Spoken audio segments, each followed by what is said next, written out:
বাংলাদেশের সঙ্গে ভারতের মোট 4096.7 কিলোমিটার দীর্ঘ সীমান্ত। ভারতের 5টি রাজ্য জুড়ে এই সীমান্ত। সবচেয়ে বেশি পশ্চিমবঙ্গে 2217 কিলোমিটার, ত্রিপুরা তারপর 856 কিলোমিটার, তারপর মেঘালয় 443 কিলোমিটার, মিজোরাম 318 কিলোমিটার এবং অসম 262 কিলোমিটার সীমান্ত।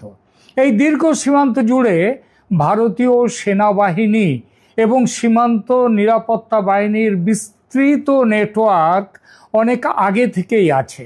যেমন ধরুন, পশ্চিমবঙ্গের শিলিগুড়ির কাছে সুকনায় আছে ত্রিশক্তি কর্পস, 45,000 থেকে 60,000 সৈন্য সেখানে আছে। সেখানে মোতায়েন আছে রাফাল যুদ্ধ বিমান, ব্রহ্মস মিসাইল, S-400 আকাশ প্রতিরক্ষা ব্যবস্থা।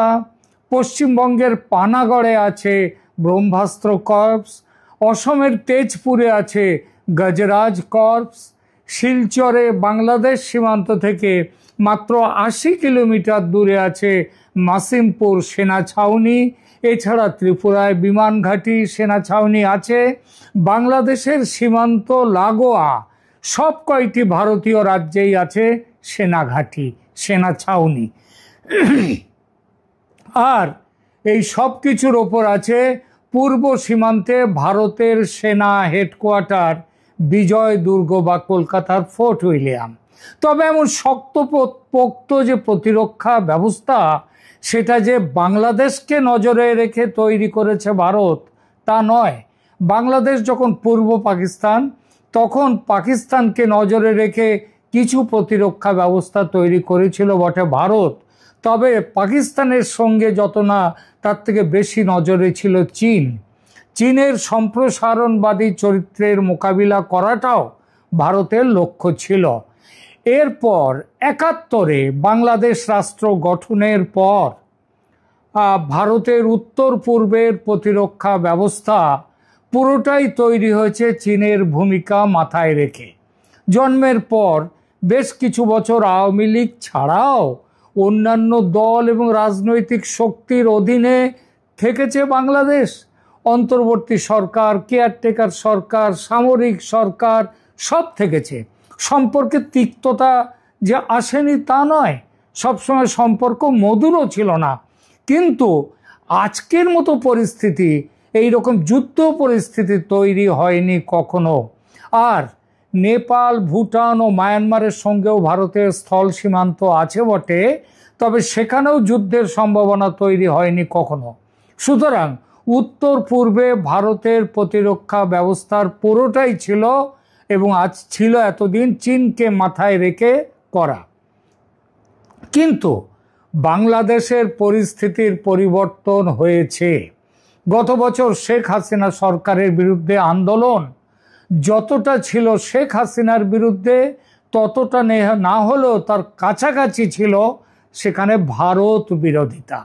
এবং হাসিনা সরকারের পতনের পর মোহাম্মদ ইউনূসের অন্তর্বর্তী সরকার এসে কোথায় পরিস্থিতিকে শান্ত করবেন, প্রতিবেশী সুলভ সুসম্পর্ক তৈরি করবেন, তা না করে আরও বেশি করে ভারত বিরোধিতার অস্ত্রে শান দিয়ে গেছে। সেই বিরোধিতার ইতিহাস নতুন করে এখানে বলে লাভ নেই, কারণ সবাই জানেন সেটা। আর তার ফলে চীনের সঙ্গে বাংলাদেশের দিকেও এখন নজর ফেরাতে বাধ্য হয়েছে ভারত। আপনারা হয়তো অনেকেই জেনেছেন যে ভারত তার মজুদ যে সৈন্য সমরসজ্জা, তার সেনা ছাউনি, তার সঙ্গে অতি সম্প্রতি যুক্ত করেছে এবং করতে চলেছে আরও 3টি নতুন সৈন্য ঘাঁটি। এর একটি পশ্চিমবঙ্গে উত্তর দিনাজপুরের সীমান্তে, উত্তর দিনাজপুর সীমান্তে, একটি অসমের ধুবড়ি সীমান্তে এবং তৃতীয়টি বিহারের কিষানগঞ্জে। কিষানগঞ্জ বিহারে বটে, তবে বাংলাদেশ থেকে তার দূরত্ব আদৌ বেশি নয়। এই 3টি নতুন সেনা ছাউনি যে ভারত তৈরি করেছে এবং করছে, সেটা নিশ্চিতভাবেই বাংলাদেশের দিকে নজর রেখে, এবং এটা করা হচ্ছে বাংলাদেশের রাজনৈতিক দলগুলো বিশেষ করে জামায়াতে ইসলামী সহ অন্যান্য মৌলবাদী দলগুলো এবং এনসিপি দলের ভারতের প্রতি তুমুল বিরোধিতা ও তাদের নেতাদের যুদ্ধংদেহী মনোভাবের প্রেক্ষিতে সবচেয়ে বড় কথা, বাংলাদেশের পক্ষ থেকে ভারত বিরোধী কর্মকাণ্ড এগুলো পরিচালিত হচ্ছে স্বয়ং সেখানকার সরকার প্রধান মোহাম্মদ ইউনূসের নেতৃত্বে। ফলে বিষয়টাকে আর হালকাভাবে নিতে পারেনি ভারত, নেওয়া যায়ও না। তবু বাংলাদেশের এই সব কাজ, বিশেষ করে চীন, পাকিস্তান, তুরস্কের সঙ্গে মিলে ভারতের বিরুদ্ধে সামরিক জোট তৈরি করাকে ভারত কড়াভাবে কোনো প্রতিবাদ করেনি এতদিন, বরং চুপচাপ নজর রেখে গেছে কেবল। এমনকি বাংলাদেশের বর্তমান রাজনৈতিক নেতৃত্ব নাশকতা সৃষ্টির হুমকি একের পর এক হুমকি দিয়ে গেলেও ভারত সামরিক অভিযানের সিদ্ধান্ত নেয়নি এতকাল। যাকে বলে ছোবল দেয়া, সেই ছোবল ভারত দেয়নি, শুধু ফনা তুলে ফোঁস করেছে। এই যে সামরিক প্রস্তুতি এই যে সীমান্তের বিভিন্ন ভারতের ছাউনিতে রাফাল বিমান নিয়ে যাওয়া হচ্ছে, S-400 নিয়ে যাওয়া হচ্ছে, সেখানে আকাশ সীমা প্রতিরক্ষা ব্যবস্থা নেওয়া হচ্ছে, এসব কেবল ভয় দেখানোর জন্যে। আমি গত বেশ কিছুদিন ধরে ভারত এবং বাংলাদেশ দু দেশের মিডিয়া, বিশেষ করে সোশ্যাল মিডিয়া প্রচুর খবর দিয়েছে যে ভারত যুদ্ধে ঝাঁপিয়ে পড়েছে। এমন খবরও এসেছে যে ভারত নাকি চিকেন্স লেকের যে প্রস্থ সেটা 22 কিলোমিটার থেকে নাকি 60 কিলোমিটার বাড়িয়ে নিয়েছে বাংলাদেশের ভূখণ্ড দখল করে। আমি তার প্রতিবাদ করেছি আমার আগেকার সমস্ত ভিডিওতে। সেখানে বলেছি এ খবর ঠিক নয়। বাংলাদেশের কোনো ভূখণ্ড ভারত এখনো পর্যন্ত দখল করেনি এবং দখল করার প্ল্যানও নেই ভারতের মনে। আমার কাছে নিশ্চিত খবর ছিল ভারত সম্পর্ক খারাপ করতে চায় না বাংলাদেশের সঙ্গে। ইউনূস সরকারের ভারত বিরোধিতাকে গুরুত্ব না দিয়ে ভারত চাইছে এই নির্বোধ কূটনীতিক জ্ঞানশূন্য এনজিও সরকার, ইউনূস সরকার, তার বদলে নির্বাচিত সরকার যদি আসে দেশে, সেখানে তাহলে অবস্থার পরিবর্তন ঘটবে। সেই জন্যই ভারত যুদ্ধে যেতে চায়নি। সুতরাং ভারত আন্তরিকভাবে কি চাইছে যত শীঘ্র সম্ভব, এবং যে কথা চলছে যে ফেব্রুয়ারিতে যে ভোটটা হওয়ার কথা, সেই ভোটটা হোক। সে ভোট হোক আওয়ামী লীগ সমেত সমস্ত দলকে নিয়ে। আর সেজন্য ভারত তার নিজের পক্ষ থেকে যেমন দাবি জানাচ্ছিল, তেমনি ফ্রি, ফেয়ার অ্যান্ড ইনক্লুসিভ ইলেকশনের পক্ষে আন্তর্জাতিক মতামতও তৈরি করছিল।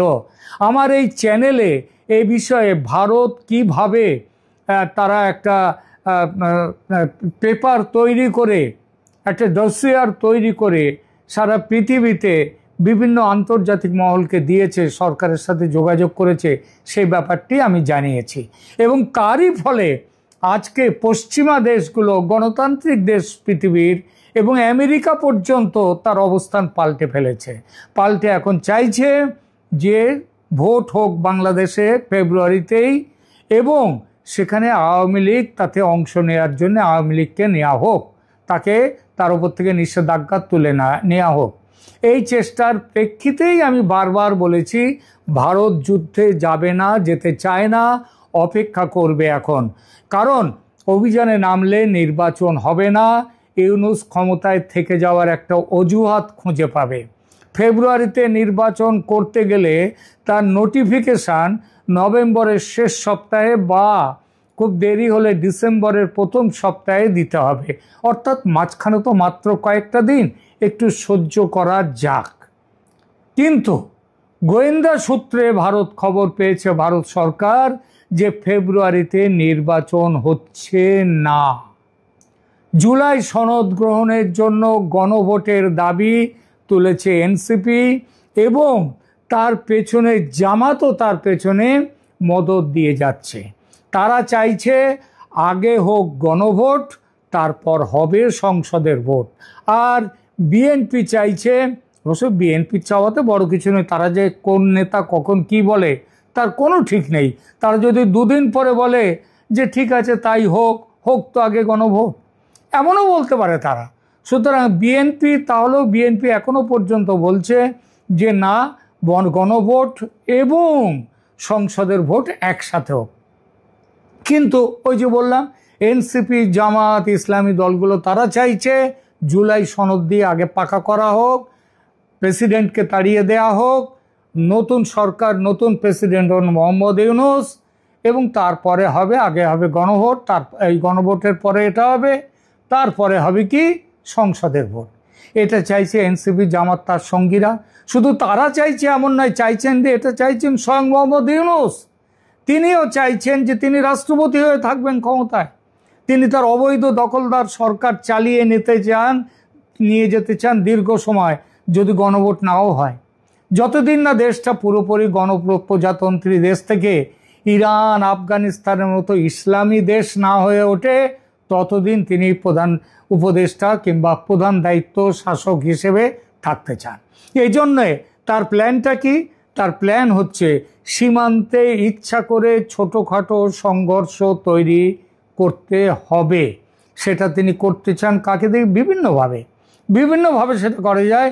বিজিপিকে, মানে বাংলাদেশ বর্ডার গার্ডসকে তিনি তো উস্কে দিয়েছিলেন।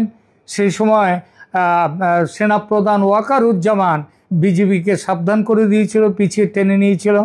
গোয়েন্দা সূত্রে পাওয়া এই সংবাদ ভারতকে তার সিদ্ধান্ত পাল্টাতে বাধ্য করেছে। ভারত যে কোনো মুহূর্তে সামরিক অভিযানে এখন নেমে পড়তে পারে বাংলাদেশে। অজুহাত তো ভারতের হাতে তুলে দিয়েছেন স্বয়ং ইউনূস সরকার।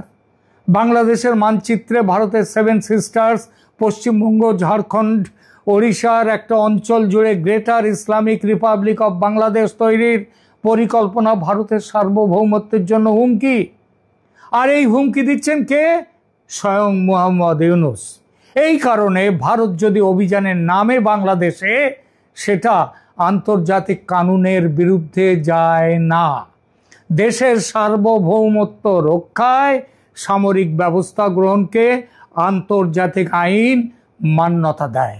আর মোহাম্মদ ইউনূস এবং তার সাঙ্গপাঙ্গদের ওইসব ভারত বিরোধী প্ল্যান, পরিকল্পনা এবং সেটা বলা, সেটা কাজে দেখানো, এটা ভারত পরিষ্কারভাবে বলতে পারে তার সার্বভৌমত্বের পক্ষে হুমকি। এই পরিস্থিতিতে ভারতের প্রতিরক্ষা মন্ত্রী রাজনাথ সিং যে চরম হুঁশিয়ারি দিয়েছেন গত পরশু বাংলাদেশের সরকারকে, সেটা খুবই গুরুত্বপূর্ণ। রাজনাথ সিং 7 নভেম্বরে নেটওয়ার্ক 18 টেলিভিশনকে এক সাক্ষাৎকারে পরিষ্কার একটা বার্তা দিয়েছেন। তিনি বাংলাদেশের নাম নিয়ে বলেছেন, আমরা বাংলাদেশের সাথে উত্তেজনাপূর্ণ সম্পর্ক চাই না, তবে ইউনূসকে তার বিবৃতি নিয়ে সতর্ক থাকা উচিত। ভারত যে কোনো চ্যালেঞ্জ সামলাতে পারে। যদিও ভারত প্রতিবেশীদের সাথে ভালো সম্পর্ক রাখতে চায়। এই বার্তার অর্থ সুস্পষ্ট।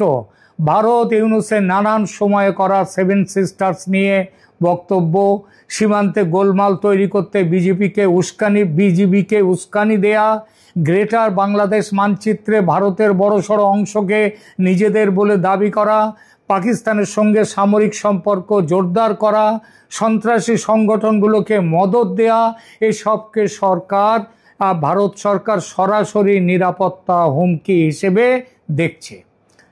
রাজনাথ সিং ইউনূসকে স্পষ্টভাবে বলেছেন, ভারতের সামরিক শক্তিকে একটু মাথায় রাখুন, রেখে সেই অনুযায়ী ভবিষ্যতে কথা বলতে ও কাজ করবেন, নইলে মহাসংকট আসছে।